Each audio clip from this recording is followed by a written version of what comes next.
Good evening students. మనం previous క్లాస్లో ఈ qualitative analysis of organic compounds అనే టాపిక్ని డిస్కస్ చేసాం. అందులో మనం ఈ కార్బన్ హైడ్రోజన్ని ఎలా డిటెక్ట్ చేస్తారు, ప్లస్ ఇక్కడ other elements, detects of other elements, అందులో నైట్రోజన్ని ఎలా డిటెక్ట్ చేస్తారు, సల్ఫర్ని ఎలా డిటెక్ట్ చేస్తారు, హాలోజన్స్ని ఎలా డిటెక్ట్ చేస్తారు అనే ఈ టెస్ట్ ఫర్ నైట్రోజన్, ఇంకా టెస్ట్ ఫర్ సల్ఫర్, ఇంకా టెస్ట్ ఫర్ హాలోజన్స్, ఇవి చూసాం అన్నమాట. సో ఆ మూడు మనం ప్రీవియస్ క్లాస్లో చూసాం. సో దాని యొక్క వీడియో లింక్ ఈ వీడియో యొక్క డిస్క్రిప్షన్లో ఇస్తాను, అది చూడండి. ఇప్పుడు మనకి ఆ వీడియోలో మనం ఈ ఫాస్ఫరస్ని ఎలా డిటెక్ట్ చేస్తారు అనేది మనం డిస్కస్ చేయలేదు. అది క్వాలిటేటివ్ అనాలిసిస్లో ఆర్గానిక్ కాంపౌండ్స్లో ఒక ఆర్గానిక్ కాంపౌండ్లో ఫాస్ఫరస్ ఉంటే అందులో ఫాస్ఫరస్ ఉంది, ఆర్గానిక్ కాంపౌండ్లో ఫాస్ఫరస్ ఉంది అనేది ఎలా డిటెక్ట్ చేస్తారు అనేది మనం ఈ క్లాస్లో చూద్దాం. ఓకే, సో ఇక్కడ ఏం రాశాడు, the compound is heated with an oxidizing agent sodium peroxide. Sodium peroxide అంటే ఫార్ములా ఏంటంటే Na2O2. సో సోడియం పెరాక్సైడ్ అంటే Na2O2. సో ఇప్పుడు ఆర్గానిక్ కాంపౌండ్ ఒకటి ఉంది, అందులో ఈ ఓసి అనమాట ఆర్గానిక్ కాంపౌండ్. అందులో ఫాస్ఫరస్ ఉంది, ఫాస్ఫేట్ కానీ ఫాస్ఫీన్ కానీ అలాంటి ఏదో ఒకటి ఫామ్లో ఫాస్ఫరస్ అనేది ఆర్గానిక్ కాంపౌండ్లో ఉంది. ఆర్గానిక్ కాంపౌండ్లో అంటే ఏంటి, కార్బన్ ఉంటుంది, హైడ్రోజన్ ఉంటుంది, నైట్రోజన్, సల్ఫరు, హాలోజన్స్ ఉంటే ఎలా చేయాలి అని ప్రీవియస్ వీడియోలో చూసాము. ఇప్పుడు ఆర్గానిక్ కాంపౌండ్లో కనుక ఫాస్ఫరస్ ఉంటే అప్పుడు ఆ ఫాస్ఫరస్ ఉన్నటువంటి ఆ ఆర్గానిక్ కాంపౌండ్ని కనుక ఈ సోడియం పెరాక్సైడ్తో రియాక్షన్ జరిపితే, అంటే the compound is heated with an oxidizing agent sodium peroxide. Oxidizing agent అంటే ఏంటంటే ఈ ఫాస్ఫరస్కి ఆక్సిజన్ని సప్లై చేస్తుంది అన్నమాట. అంటే ఈ Na2O2 అనేది సోడియం పెరాక్సైడ్ ఫార్ములా. ఇది ఏం చేస్తుంది, ఈ ఫాస్ఫరస్కి ఆక్సిజన్ సప్లై చేస్తుంది. ఎన్ని ఆక్సిజన్ సప్లై చేస్తుంది, 4 ఆక్సిజన్ సప్లై చేస్తుంది. అప్పుడు ఈ ఫాస్ఫరస్కి 4 ఆక్సిజన్స్ Na2O2 నుంచి వస్తే అది కాస్త PO4 కింద కన్వర్ట్ అవుతుంది. ఈ PO4 అనేది ఏంటంటే ఫాస్ఫేట్ అయాన్ అంటారు. PO4 అయాన్ని ఫాస్ఫేట్ అయాన్ అంటారు. ఇక్కడ ఈ ఆక్సిజన్ అనేది ఫాస్ఫరస్కి వచ్చేస్తే ఈ సోడియం అయాన్స్ ఉంటాయి కదా, ఆ సోడియం అయాన్స్తో ఈ ఫాస్ఫేట్ అయాన్ అనేది సోడియం ఫాస్ఫేట్ కింద కన్వర్ట్ అవుతుంది. ఇది Na3PO4 అనేసి ఇక్కడ రాశాడు కదా, అలా కన్వర్ట్ అవుతుంది. ఆ Na3PO4 ఎక్కడి నుంచి వచ్చింది మనకి, ఎప్పుడైతే ఆర్గానిక్ కాంపౌండ్లో ఉన్నటువంటి ఫాస్ఫరస్ ఈ సోడియం పెరాక్సైడ్ Na2O2 అనే కాంపౌండ్తో రియాక్షన్ జరిగిందో, అంటే హీట్ చేసామో, అప్పుడు ఏం చేస్తుంది, ఫాస్ఫరస్ అనేది ఈ ఆక్సిజన్ని తీసుకుంటుంది. సోడియం పెరాక్సైడ్లో ఉన్నటువంటి ఆక్సిజన్ని తీసేసుకొని PO4 3- కింద కన్వర్ట్ అవుతుంది. ఫాస్ఫేట్ అయాన్కి వ్యాలెన్సీ PO4 3- అనమాట. అప్పుడు ఇక్కడ సోడియంస్ మిగిలిపోతాయి కదా, ఈ ఆక్సిజన్ని ఫాస్ఫరస్ తీసేసుకుంటే సోడియంస్ మిగిలిపోతాయి కదా, ఆ సోడియంతో ఈ ఫాస్ఫేట్ అయాను ఇలా కన్వర్ట్ అవుతుంది. సోడియం ఫాస్ఫేట్ అనేటటువంటి ఒక ఇనార్గానిక్ సాల్ట్ మనకి జనరేట్ అవుతుంది అనమాట. ఓకే, అది అక్కడి వరకు మీరు గుర్తుపెట్టుకోండి, తర్వాత చూద్దాం మనం. అంటే మనకి ఆర్గానిక్ కాంపౌండ్లో ఉన్నటువంటి ఫాస్ఫరస్ని మనం ప్రస్తుతం ఏం కన్వర్ట్ చేసాం, ఫాస్ఫేట్, సోడియం ఫాస్ఫేట్ కింద కన్వర్ట్ చేసాం. తర్వాత the phosphorus printing compound is oxidized to phosphate. The solution is boiled with nitric acid. అంటే ఈ సోడియం ఫాస్ఫేట్ని మనం తయారు చేసాం కదా, సోడియం పెరాక్సైడ్తో రియాక్షన్ జరిపి దాన్ని మనం నైట్రిక్ యాసిడ్తో రియాక్షన్ చేయించాలి. నైట్రిక్ యాసిడ్తో రియాక్షన్ చేయిస్తే ఏమవుతుందంటే, ఇది యాసిడ్ కదా, ఇది సాల్ట్, ఇది యాసిడ్. ఈ యాసిడ్లో ఉన్నటువంటి ఈ 3 హైడ్రోజన్స్ని ఈ సోడియం ఫాస్ఫేట్ తీసుకొని NaNO3 కింద సోడియం నైట్రేట్ కింద కన్వర్ట్ అవుతుంది. ఆ యాసిడ్లో ఉన్నటువంటి 3 హైడ్రోజన్స్ ఈ ఫాస్ఫేట్ అయాన్తో రియాక్ట్ అయ్యి ఫాస్ఫారిక్ యాసిడ్ కింద కన్వర్ట్ అవుతుంది, H3PO4 కింద కన్వర్ట్ అవుతుంది. అంటే మనం ఏం చేసాం, ఫాస్ఫరస్ ఆర్గానిక్ కాంపౌండ్లో ఉన్నటువంటి ఫాస్ఫరస్ని ఫస్ట్ మనం సోడియం ఫాస్ఫేట్ కింద కన్వర్ట్ చేసాం, Na3PO4. తర్వాత ఆ సోడియం ఫాస్ఫేట్ని మనం నైట్రిక్ యాసిడ్తో ట్రీట్ చేసి ఫాస్ఫారిక్ యాసిడ్ కింద కన్వర్ట్ చేసాం, H3PO4. ఫాస్ఫారిక్ యాసిడ్ కింద మనకి కన్వర్ట్ చేసాం అన్నమాట. అంటే మన ఆర్గానిక్ కాంపౌండ్లో ఉన్నటువంటి ఫాస్ఫరస్ ఇప్పుడు మనకి ఏ ఫామ్లో ఉంది, ఫాస్ఫారిక్ యాసిడ్ ఫామ్లో ఉంది. ఇది H3PO4 అన్నమాట. ఇప్పుడు మనం ఈ H3PO4ని మనకి మార్కెట్లో అమ్మోనియం మాలిబిడేట్ అనేటటువంటి ఒక కెమికల్ దొరుకుతుంది. వైట్ కలర్ కాంపౌండ్, అది వైట్ కలర్ సాల్ట్. అది జనరల్గా దాన్ని పొలాల్లో వాటిలో ఫెర్టిలైజర్స్ కింద యూస్ చేస్తారు, ఎరువు కింద యూస్ చేస్తారు. అమ్మోనియం మాలిబిడేట్ అనమాట దాన్ని, అమ్మోనియం మాలిబిడేట్ అంటారు దాన్ని.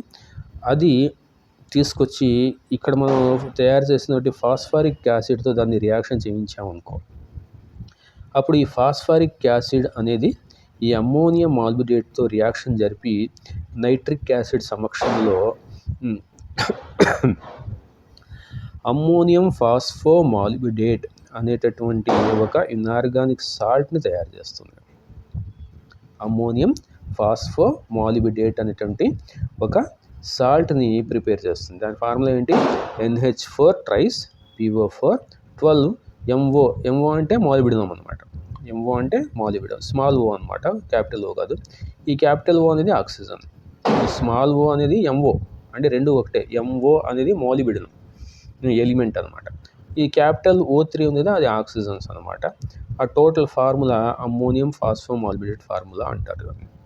దాని తర్వాత అమ్మోనియం నైట్రేట్ కూడా ఫామ్ అవుతుంది, ఇంకా వాటర్ కూడా ఫామ్ అవుతుంది ఆ రియాక్షన్లో. అంటే మనకి ఫామ్ అయినటువంటి ఫాస్ఫరిక్ యాసిడ్ని మార్కెట్లో దొరికేటటువంటి అమ్మోనియం మాలిబిడేట్ అనేటటువంటి సాల్ట్తో మనం రియాక్షన్ చేయిస్తే, నైట్రిక్ యాసిడ్ కూడా పోస్తే కొద్దిగా దాంట్లో, అప్పుడు మనకి అమ్మోనియం ఫాస్ఫోమాలిబిడేట్ అనేటటువంటి ఈ ఎల్లో కలర్ సాల్ట్ ఫామ్ అవుతుంది. అంటే మనకి సొల్యూషన్లో ఎల్లో కలర్ ప్రెసిపిటేట్ ఫామ్ అవుతుంది అన్నమాట. అది ఎప్పుడు ఫామ్ అవుతుంది, ఈ ఫాస్ఫారిక్ యాసిడ్ అనేది సొల్యూషన్లో ఉంటేనే ఫామ్ అవుతుంది. అంటే ఎల్లో కలర్ సొల్యూషన్ మనకి కళ్ళకి కనిపించింది అంటే అందులో ఆ ఫాస్ఫారిక్ యాసిడ్ అనేది ఉందన్నమాట. ఆ ఫాస్ఫారిక్ యాసిడ్ ఉంది అంటే మనకి బ్యాక్కి వెళ్తే మనం ఈ సోడియం ఫాస్ఫేట్ అనేది జనరేట్ అయిందన్నమాట. ఈ సోడియం ఫాస్ఫేట్ అనేది జనరేట్ అయింది అంటే ఆర్గానిక్ కాంపౌండ్లో ఫాస్ఫరస్ ఉందన్నమాట. ఆర్గానిక్ కాంపౌండ్లో ఫాస్ఫరస్ ఉందన్నమాట. ఆర్గానిక్ కాంపౌండ్లో ఫాస్ఫరస్ లేదనుకో, అప్పుడు సోడియం ఫాస్ఫేట్ అనేది జనరేట్ అవ్వదు. సోడియం ఫాస్ఫేట్ జనరేట్ అవ్వలేదు అనుకో, ఫాస్ఫారిక్ యాసిడ్ జనరేట్ అవ్వదు. ఫాస్ఫారిక్ యాసిడ్ జనరేట్ అవ్వకపోతే ఆ సొల్యూషన్ని మనం అమ్మోనియం మాలిబిడేట్తో ట్రీట్ చేసినప్పుడు, రియాక్షన్ చేసినప్పుడు మనకి ఈ అమ్మోనియం ఫాస్ఫోమాలిబిడేట్ అనే ఎల్లో పీపీటీ ఫామ్ అవ్వదు. ఒకవేళ అయ్యింది అంటే ఆర్గానిక్ కాంపౌండ్లో ఫాస్ఫరస్ ఉంది అనేసి అర్థం అన్నమాట. ఆ విధంగా మనం ఈ కపుల్ ఆఫ్ రియాక్షన్స్ చేసి ఆ ఫామ్ అయినటువంటి ఎల్లో పీపీటీని మనం అబ్జర్వ్ చేసి, ఫైండ్ అవుట్ చేసి, చూసి ఆర్గానిక్ కాంపౌండ్లో మనకి ఫాస్ఫరస్ ఉంది అనేది కన్ఫర్మ్ చేస్తాం అన్నమాట. ఆ విధంగా మనకి ఇచ్చినటువంటి ఆర్గానిక్ కాంపౌండ్లో ఫాస్ఫరస్ ఉంది అనేసి ఈ రియాక్షన్స్ ద్వారా మనం చెప్పవచ్చు అన్నమాట. ఓకే, ఇది test for phosphorus. Test for phosphorus అంటే ఏంటి, ఫాస్ఫరస్ ఉందా లేదా ఆర్గానిక్ కాంపౌండ్లో అనేది తెలుసుకోవడానికి ఈ మెథడ్ని మనం యూస్ చేస్తాం అన్నమాట. ఓకే, ఇది టెస్ట్ ఫర్ ఫాస్ఫరస్. దీని తర్వాత మనకి క్వాలిటేటివ్ అనాలిసిస్ అయిపోయింది. ఆ క్వాలిటేటివ్ అనాలిసిస్లో మనం ఏమేమి కనుక్కున్నాము, క్వాలిటేటివ్ అనాలిసిస్లో మనం carbon, hydrogen, nitrogen, sulphur, halogens, ఇప్పుడు ఫాస్ఫరస్, ఇవన్నీ ఎలా ఫైండ్ అవుట్ చేయాలి, ఉన్నాయి ఆర్గానిక్ కాంపౌండ్లో ఇవన్నీ ఉన్నాయి అని ఎలా ఫైండ్ అవుట్ చేయాలి అనేది మనం తెలుసుకున్నాం అన్నమాట. ఇప్పుడు మనం క్వాలిటేటివ్ అనాలిసిస్ తర్వాత క్వాంటిటేటివ్ అనాలిసిస్. క్వాంటిటేటివ్ అనాలిసిస్ అంటే ఏంటంటే క్వాంటిటేటివ్ అంటే ఏంటి, క్వాంటిటీ ఎంత ఉంది అంటే కార్బన్ ఎంత ఉంది, ఒక ఇచ్చినటువంటి ఆర్గానిక్ కాంపౌండ్లో కార్బన్ ఎంత ఉంది, హైడ్రోజన్ ఎంత ఉంది, నైట్రోజన్ ఎంత ఉంది, ఫాస్ఫరస్ ఎంత ఉంది, అలా అన్నమాట. ఎంత ఉంది, ఎంత పర్సెంటేజ్ ఉంది. మనకి ఇచ్చినటువంటి ఒక 10 grams మనకి ఆర్గానిక్ కాంపౌండ్ ఇచ్చారు. ఆ 10 గ్రాముల ఆర్గానిక్ కాంపౌండ్లో కార్బన్ ఎంత పర్సెంటేజ్ ఉంది, పర్సెంటేజ్ అనమాట. అంటే 100 గ్రామ్స్ ఇస్తే ఒక 10%, అంటే 10 గ్రామ్స్ కార్బన్ ఉన్నట్టు, 5% అంటే 5 గ్రామ్స్ హైడ్రోజన్ ఉన్నట్టు, అలా పర్సంటేజ్లో చెప్తాం అనమాట. ఓకే, ఈ క్వాంటిటేటివ్ అనాలిసిస్లో ఫస్ట్ మనం చూసేది కార్బన్ అండ్ హైడ్రోజన్ ఎంత పర్సెంట్ ఉంది, ఈ రెండు ఎంత పర్సెంట్ ఉన్నాయి అనేది మనం ఫైండ్ అవుట్ చూద్దాం. ఫస్ట్ ఇక్కడ ఏం రాసాడో చూద్దాం. Quantitative analysis of organic compound అని ఉండాలి. ఆ compounds is very important in organic chemistry. Okay, it helps chemist in the determination of mass percent of elements present in the compound. అంటే mass percent అనమాట. Mass percent అంటే ఏంటంటే దాని యొక్క wait, mass అంటే ఎన్ని గ్రామ్స్ ఉన్నాయి, ఎన్ని కేజీస్ ఉన్నాయి. ఇచ్చినటువంటి ఒక కాంపౌండ్లో, ఆర్గానిక్ కాంపౌండ్లో కార్బన్ ఎంత పర్సెంట్ ఉంది, మాస్ పర్సెంట్, హైడ్రోజన్ ఎంత పర్సెంట్ ఉంది, గ్రామ్స్లో అనమాట. మాస్ పర్సెంట్ అంటే ఏంటి, గ్రామ్స్లో కానీ కేజీస్లో కానీ, అలా వెయిట్లో అనమాట, వెయిట్లో. Okay, it helps chemist in the determination of mass percent of elements present in the compound. Elements అంటే కార్బన్, హైడ్రోజన్, నైట్రోజన్ అవ. You have learnt in Unit 1 that mass percent of elements is required for the determination of empirical and molecular formula. ఈ mass percentage అనేది మనకి ఎందుకు use అవుతుందంటే, ఒక compound యొక్క empirical ఫార్ములాని తెలుసుకోవడానికి, లేకపోతే ఒక కాంపౌండ్ యొక్క మాలిక్యులర్ వెయిట్ని తెలుసుకోవడానికి ఈ మాస్ పర్సంటేజ్ అనేది మనకి యూజ్ అవుతుంది అన్నమాట. ఓకే, సో మాలిక్యులర్ ఫార్ములాని రాయడానికి, ఫైండ్ అవుట్ చేయడానికి అన్నమాట, తెలుసుకోవడానికి. The percentage composition of elements present in organic compound is determined by the following methods. అంటే అవి ఎలా కనుక్కుంటారు, percentage of carbon, percentage of hydrogen ఎలా కనుక్కుంటారు అనేది ఈ ఫాలోయింగ్ మెథడ్స్ ద్వారా మనం తెలుసుకోవచ్చు అన్నమాట. ఫస్ట్ మనకి ఏమి ఇచ్చాడు, carbon and hydrogen percentage, mass percentage ఎలా కనుక్కుంటారు అనేది ఇచ్చాడు. ఏమన్నాడు, both carbon and hydrogen are estimated in one experiment. ఒక ఎక్స్పెరిమెంట్లో ఎస్టిమేట్ చేయొచ్చు.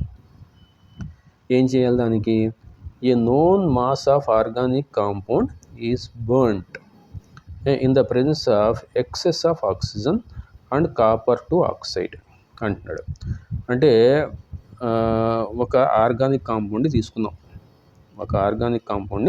తీసుకుందాం, known mass of organic compound. అంటే ఈ ఆర్గానిక్ కాంపౌండ్ యొక్క వెయిట్ తెలుసు మనకి, అంటే ఒక 10 గ్రాములు కానీ, లేకపోతే ఒక 20 గ్రాములు కానీ, లేకపోతే ఒక 2 గ్రాములు కానీ, అలా మనకి ఆ ఆర్గానిక్ కాంపౌండ్ యొక్క మాస్ తెలుసు, దాని యొక్క వెయిట్ తెలుసు. ఆ ఆర్గానిక్ కాంపౌండ్ తీసుకుని మనం దానికి ఆక్సిజన్ సమక్షంలో, in the presence of oxygen సమక్షంలో మనం క్యూప్రిక్ ఆక్సైడ్, Cu2 అనమాట, కాపర్ +2 ఉంటుంది, ఆక్సిజన్ -2 ఉంటుంది, CuO క్యూప్రిక్ ఆక్సైడ్ అంటారు. సో దాని సమక్షంలో ఈ ఆర్గానిక్ కాంపౌండ్ని ఆక్సిజన్ సమక్షంలో cupric oxide as a catalyst అనమాట, కెటలిస్ట్ సమక్షంలో మనం బర్న్ చేస్తాం. బర్న్ట్ అంటున్నాడు చూడండి, బర్న్ట్ అంటే టోటల్గా బర్న్ చేసేసాం, కాల్చేసాం, బాగా టోటల్గా ఈ ఆర్గానిక్ కాంపౌండ్ కాల్చడం ఏంటంటే, ఆర్గానిక్ కాంపౌండ్ కాల్చడం అంటే పెట్రోల్ ఉంది, కిరోసిన్ ఉంది. పెట్రోల్, కిరోసిన్ అనేవి ఆర్గానిక్ కాంపౌండ్స్ అనమాట. అందులో ఉండే ఏంటి, కార్బన్ హైడ్రోజన్సే. పెట్రోల్లో ఉండేది కూడా కార్బన్ హైడ్రోజనే, డీజిల్లో ఉండేది కూడా కార్బన్ హైడ్రోజనే, ఇంకేం ఉండవు, కార్బన్ హైడ్రోజన్ ఉంటాయి. దాన్ని ఏం చేస్తారు, బర్న్ చేయొచ్చు కదా, దాన్ని మండించవచ్చు కదా. ఆ మండించిన తర్వాత మనకి ఆ పెట్రోల్ నుంచి ఏమొస్తుంది, కార్బన్ డైఆక్సైడ్ వస్తుంది. ఇంకా హైడ్రోజన్ వాటర్ కింద కన్వర్ట్ అవుతుంది, అలా అనమాట. అంటే ఇక్కడ చూసారా, ఇక్కడ ఈ CXHY అంటే కార్బన్స్ ఎన్ని ఉన్నాయి, హైడ్రోజన్స్ ఎన్ని ఉన్నాయి మనకి తెలియదు. దాన్ని మనం ఇంత ఆక్సిజన్తో బర్న్ చేస్తే, బర్న్ చేయాలంటే ఆక్సిజన్ ఉండాలి కదా, ఆక్సిజన్ లేకుండా ఇది కూడా మండదు. కాబట్టి ఆ ఆర్గానిక్ కాంపౌండ్ని ఆక్సిజన్ సమక్షంలో మన క్యూప్రిక్ ఆక్సైడ్ మీద మనం దాన్ని బర్న్ చేసినప్పుడు ఆర్గానిక్ కాంపౌండ్లో ఉన్నటువంటి కార్బన్ మొత్తం CO2 కింద, హైడ్రోజన్ మొత్తం వాటర్ కింద కన్వర్ట్ అవుతుంది. అంటే ఎప్పుడైనా సరే ఒక బండ గుర్తు ఏం పెట్టుకోవాలంటే, ఒక ఆర్గానిక్ కాంపౌండ్ని ఆక్సిజన్ సమక్షంలో మండించినప్పుడు ఆ ఆర్గానిక్ కాంపౌండ్లో ఉన్నటువంటి కార్బన్ మొత్తం కార్బన్ మొత్తం CO2 కింద కన్వర్ట్ అవుతుంది, అంటే కార్బన్ డైఆక్సైడ్ కింద కన్వర్ట్ అవుతుంది. అదే వాటర్ మొత్తం అంటే హైడ్రోజన్ మొత్తం వాటర్ కింద కన్వర్ట్ అవుతుంది. హైడ్రోజన్ మొత్తం వాటర్ కింద కన్వర్ట్ అవుతుంది, H2O. ఓకే, సో ఈ CO2 ఎంత కన్వర్ట్ అయింది అంటే ఎంత ఫామ్ అయింది, ఈ హైడ్రోజన్ ఎంత ఫామ్ అయింది అనేది మనం తెలుసుకుంటే ఆ ఆర్గానిక్ కాంపౌండ్లో కార్బన్ ఎంత ఉంది, హైడ్రోజన్ ఎంత ఉంది అనేది మనకు తెలుస్తుంది. ఓకే, కార్బన్ ఎంత ఉంది, హైడ్రోజన్ ఎంత ఉంది అనేది మనకి తెలుసుకోవడానికి ఏం చేయాలి, మనకి ఆ రియాక్షన్లో CO2 ఎంత ఫామ్ అయింది, వాటర్ ఎంత ఫామ్ అయింది అనేది మనం క్యాల్కులేట్ చేయాలి. క్యాల్కులేట్ చేయాలి అంటే ఏం చేయాలి, ఫామ్ అయినటువంటి CO2ని మనం పట్టాలి. ఒక కంటైనర్లో ఎస్కేప్ అవ్వకుండా, బయటికి పోకుండా దాన్ని పట్టుకొని దాన్ని వేయి చేయాలి. అలాగే ఈ ఫామ్ అయినటువంటి స్టీమ్, వాటర్ స్టీమ్ ఫామ్లో ఫామ్ అవుతుంది. స్టీమ్ రూపంలో, వేపర్ ఫామ్లో వాటర్ అనేది బయటకు వస్తుంది అన్నమాట. ఎందుకంటే మండిస్తున్నాం కదా, మండించడం అంటే మంట పెట్టడం. మంట పెడుతున్నామంటే వాటర్ కాస్త ఏంటిది వేపర్ కింద ఉంటుంది. వాటర్ అనేది వేపర్ కింద ఉంటుంది అన్నమాట. సో ఆ వాటర్ వేపర్ని మనం ఒక దాంట్లో పట్టాలన్నమాట. సో ఈ CO2ని పట్టాలి, ఈ వాటర్ని కూడా పట్టాలి. పట్టుకొని దాన్ని వెయిట్ చూడాలి. అది ఎలా చేస్తాం, CO2 గ్యాస్, వాటర్ కూడా గ్యాస్ ఫామ్లో ఉంటుంది. దాన్ని ఎలా పట్టొచ్చు అనమాట. ఎలా పడతామంటే CO2 అనేది ఒక కెమికల్లో అబ్జార్బ్ చేయిస్తారు, వాటర్ కూడా ఇంకో కెమికల్లో అబ్జార్బ్ చేయిస్తారు. ఆ కెమికల్స్ యొక్క వెయిట్ ఫస్టే మనం మెజర్ చేసుకుని పెట్టుకుంటాం. ఈ CO2 అబ్జార్బ్ అయిన తర్వాత దాని వెయిట్ చూస్తాం. Final weight minus initial weight, అంటే అబ్జార్బ్ చేయకముందు వెయిట్, అబ్జార్బ్ చేసిన తర్వాత వెయిట్, వాటి డిఫరెన్స్ చూస్తే CO2 యొక్క వెయిట్ వస్తుంది మనకి. ఓకే, ఇప్పుడు చూద్దాం ఈ X, Y అనేది ఏంటి అనేది మనం చూద్దాం.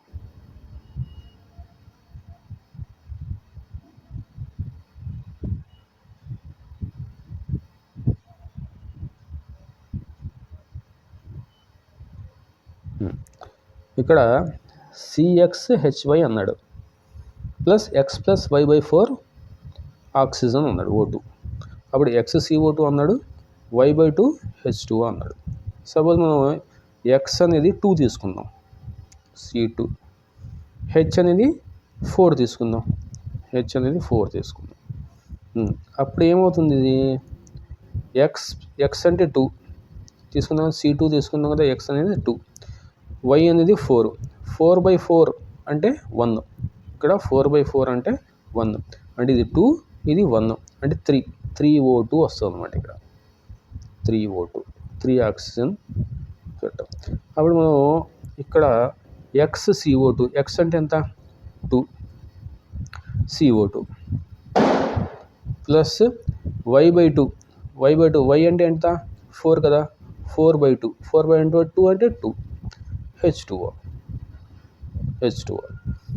ఇప్పుడు చూడండి, ఈక్వేషన్ ఈక్వల్ అయిందా లేదా, 2 కార్బన్స్ ఉన్నాయి, ఇక్కడ కూడా 2 కార్బన్స్ ఉన్నాయి, 4 హైడ్రోజన్స్ ఉన్నాయి, ఇక్కడ కూడా 4 హైడ్రోజన్స్ ఉన్నాయి. ఆక్సిజన్స్ ఎన్ని ఉన్నాయి, ఇక్కడ 4, దీంట్లో ఆక్సిజన్స్ 4 ఉన్నాయి, ఇక్కడ ఆక్సిజన్స్ 2 ఉన్నాయి, 2O కదా, అది 2 అంటే టోటల్ 6. ఇక్కడ కూడా 3O2 అంటే 6 ఆక్సిజన్స్ అన్నమాట. ఆ విధంగా ఈక్వేషన్ అనేది బ్యాలెన్స్ అవుతుంది అన్నమాట. అంటే ఇలాంటి ఈక్వేషన్ని జనరల్ ఫామ్లో ఇలా రాసుకోవచ్చు. ఇది జనరల్ ఫామ్ అన్నమాట. ఓకే, సో దాన్ని మనం వాల్యూస్ ఇచ్చి రాసుకుంటే కరెక్ట్గా సూట్ అవ్వాలన్నమాట. ఆ విధంగా జనరల్ ఈక్వేషన్ అనేది ఇలా రాశాడు. ఓకే, ఇప్పుడు టోటల్గా ఏం చేశారు, ఈ ఆర్గానిక్ కాంపౌండ్ని ఆక్సిజన్ సమక్షంలో బోన్ చేస్తే CO2 H2O వచ్చింది. ఆ వచ్చినటువంటి CO2ని ఇదిగో ఈ ఆపరేటర్స్ అన్నమాట. ఈ ఆపరేటర్స్ ఇక్కడ మీరు చూస్తే ఇక్కడ నుంచి ఆక్సిజన్ని పంపిస్తున్నాడు, ప్యూర్ ఆక్సిజన్. ఇక్కడ ఆర్గానిక్ కాంపౌండ్ని పెట్టాడు, ఇక్కడ బున్సెన్ బర్నర్తో దాన్ని మండిస్తున్నాడు, అంటే ఆక్సిజన్ సమక్షంలో ఈ ఆర్గానిక్ కాంపౌండ్ని ఇక్కడ మంట పెట్టి మండిస్తున్నాడు. అప్పుడు ఈ ఆర్గానిక్ కాంపౌండ్లో ఉన్నటువంటి కార్బన్ మొత్తం CO2 కింద, ఇక్కడ కాపర్ ఆక్సైడ్ ఇక్కడ పెట్టాడు, క్యూప్రిక్ ఆక్సైడ్ పెల్లెట్స్ ఇక్కడ. అంటే ఈ మండినటువంటి ఈ క్యూప్రిక్ ఆక్సైడ్ సమక్షంలో ఈ మండినటువంటి అంటే మండినటువంటి కార్బను, హైడ్రోజను CO2 గ్యాస్ కింద, H2O గ్యాస్ కింద ఈ ఈ ట్యూబ్ నుంచి ఇలా ఇటు వెళ్తుంది, ఈ సైడ్ వెళ్తుంది. ఇక్కడ ఏం చేశాడు, ఈ యూ షేప్లో ఉన్నటువంటి ఈ ట్యూబ్లో కాల్షియం క్లోరైడ్ని నింపి పెట్టాడు. ఈ కాల్షియం క్లోరైడ్ ప్రాపర్టీ ఏంటంటే, ఆ కాల్షియం క్లోరైడ్ అనేది వాటర్ని అబ్జర్వ్ చేసుకుంటుంది. ఎన్హైడ్రస్ కాల్షియం క్లోరైడ్ అన్నట్టు, అంటే అసలు వాటర్ లేనటువంటి కాల్షియం క్లోరైడ్ని పెట్టాడు. ఇక్కడ మనకి హైడ్రోజన్ నుంచి వాటర్ వేపర్ వస్తుంది కదా, ఆ వేపర్ మొత్తం ఈ కాల్షియం క్లోరైడ్ అనేది అబ్జర్వ్ చేసుకుంటుంది. అంటే ఈ ట్యూబ్ యొక్క వెయిట్ని ఫస్టే క్యాలిక్యులేట్ చేసి పెట్టుకుంటాడు. ఇక్కడ కూడా ఈ ట్యూబ్ యొక్క వెయిట్ని ఫస్టే క్యాలిక్యులేట్ చేసుకుని పెట్టుకుంటాడు.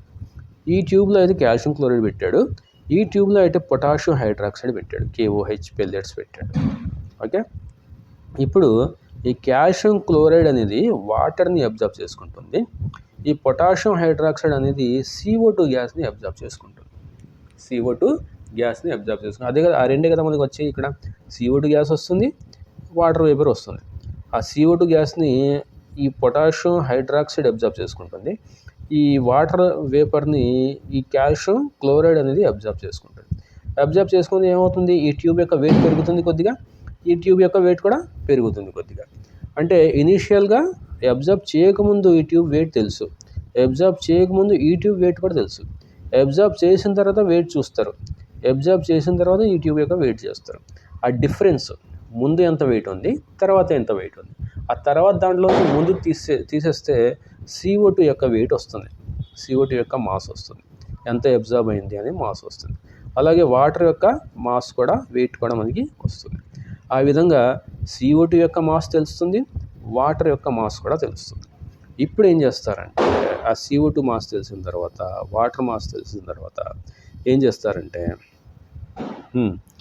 ఇక్కడ పర్సంటేజ్ ఆఫ్ కార్బన్ని క్యాలిక్యులేట్ చేస్తారు. ఎలా క్యాలిక్యులేట్ చేస్తారు, ఇది చూడండి.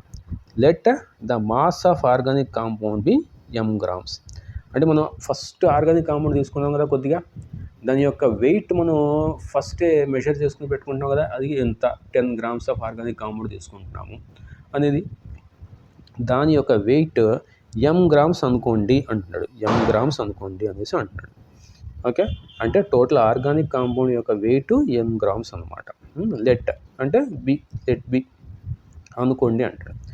అప్పుడు మనకి వచ్చినటువంటి వాటర్ యొక్క మాస్, ఆ కాల్షియం క్లోరైడ్ ట్యూబ్ నుంచి వచ్చినట్టు వాటర్ యొక్క మాస్ అండ్ కార్బన్ డైఆక్సైడ్ యొక్క మాస్, బి వాటర్ యొక్క మాస్ M1, CO2 యొక్క మాస్ M2 గ్రామ్స్ రెస్పెక్టివ్లీ అంటున్నాడు. అంటే ఆర్గానిక్ కాంపౌండ్ యొక్క మాస్ M, వాటర్ యొక్క మాస్ M1, ఇంకా కార్బన్ డైఆక్సైడ్ యొక్క మాస్ M2. ఇది ఆర్గానిక్ కాంపౌండ్, ఇది వాటర్ అంటే H2O, ఇది CO2. అప్పుడు మనం పర్సంటేజ్ ఆఫ్ కార్బన్ అనేది ఎలా క్యాలిక్యులేట్ చేయాలంటే, కార్బన్ యొక్క అటామిక్ వెయిట్ ఎంత, 12. ఇదిగో ఆ 12 వేసాడు ఇక్కడ. కార్బన్ యొక్క atomic weight, atomic number 6, atomic weight 12. తర్వాత కార్బన్ యొక్క మాస్ ఎంత అనుకుందాం మనం, ఇది M2. మనకి ఆ M2 అనేది ఎక్కడి నుంచి వస్తుంది, KOHలో ఇంక్రీజ్ అయినటువంటి KOH యూ షేప్లో ఉన్నటువంటి ఈ KOH ట్యూబ్ నుంచి ఆ M2 వెయిట్ అనేది మనకి వస్తుంది, ఈ CO2 వెయిట్ అనేది మనకి వస్తుంది. దాన్ని మనం ఇక్కడ రాస్తాడు అనమాట, ఈ M2 ఇది. ఇప్పుడు మనం క్యాలిక్యులేట్ చేస్తుంది పర్సంటేజ్ కదా, పర్సంటేజ్ అంటే ఏంటి, 100కి క్యాలిక్యులేట్ చేస్తాం కాబట్టి 100 డివైడెడ్ బై ఇక్కడ 44 అనేది ఏంటంటే టోటల్ ఏ ఫామ్లో మనం కార్బన్ని మెజర్ చేస్తున్నాం, CO2 ఫామ్లో మెజర్ చేస్తాం. ఆ CO2 యొక్క మాలిక్యులర్ వెయిట్ ఎంత, CO2 యొక్క మాలిక్యులర్ వెయిట్ 44 అన్నమాట. ఆ 44 ఇది ప్లస్ టోటల్ ఆర్గానిక్ కాంపౌండ్ యొక్క మాస్ ఎంత, ఇది M, ఆ M ఇది అన్నమాట. ఓకే, ఆ విధంగా 12 into M2 into 100 divided by 44 into M అనేది మనం క్యాల్కులేట్ చేస్తే ఆ కాంపౌండ్లో కార్బన్ యొక్క పర్సంటేజ్ మనకి తెలుస్తుంది. ఈ 12 అనేది కార్బన్ యొక్క అటామిక్ వెయిట్, ఈ M2 అనేది CO2 యొక్క వెయిట్, ఇది 100 అనేది పర్సంటేజ్ క్యాలిక్యులేట్ చేస్తున్నాం కాబట్టి, ఈ 44 అనేది CO2 ఫామ్లో కదా మనం క్యాలిక్యులేట్ చేసే ఈ CO2 దాని molecular weight 44 plus total organic కాంపౌండ్లో కదా మనం ఆ కార్బన్ని వెయిట్ చేసేది, ఆ ఆర్గానిక్ కాంపౌండ్ యొక్క మాస్ ఇది M, ఇది ఆర్గానిక్ కాంపౌండ్ మాస్ M. అది మనం ఇక్కడ వేస్తే టోటల్గా మనకి ఈ ఫార్ములాలో పర్సంటేజ్ ఆఫ్ కార్బన్ అనేది తెలుస్తుంది అన్నమాట. ఓకే, అలాగే పర్సంటేజ్ ఆఫ్ హైడ్రోజన్ కావాలంటే హైడ్రోజన్ యొక్క H2 కదా హైడ్రోజన్ అంటే, దాని యొక్క అటామిక్ వెయిట్ ఎంత 2. దాని వాటర్ యొక్క మాస్ ఎంత, హైడ్రోజన్ ఏ ఫామ్లో తీసాం మనం, వాటర్ ఫామ్లో తీసాం కాబట్టి M1. తర్వాత పర్సంటేజ్ 100, తర్వాత వాటర్ యొక్క అటామిక్ మాలిక్యులర్ వెయిట్ 18, తర్వాత ఆర్గానిక్ కాంపౌండ్ యొక్క టోటల్ మాస్ M. సో ఆ విధంగా ఈ అన్నీ మనం సబ్స్టిట్యూట్ చేస్తే పర్సంటేజ్ ఆఫ్ హైడ్రోజన్ కూడా మనకి తెలుస్తుంది అన్నమాట. ఓకే, ఆ విధంగా మనం percentage of carbon, percentage of hydrogen మనం ఫైండ్ అవుట్ చేయొచ్చు అన్నమాట. ఓకే, అది దీపావళి బాగా కాలుస్తున్నారు, అది చాలా సౌండ్ వచ్చేస్తుంది, ఇక్కడతో మనం ఆపేద్దాం. సో టుమారో మనం ఈ ఫార్ములా గురించి చూద్దాం. ఓకే, దీపావళి సౌండ్స్ వస్తున్నాయి కాబట్టి ఈ ప్రాబ్లమ్ని మనం రేపు చూద్దాం. ఓకే, ఇప్పటివరకు టేక్ కేర్.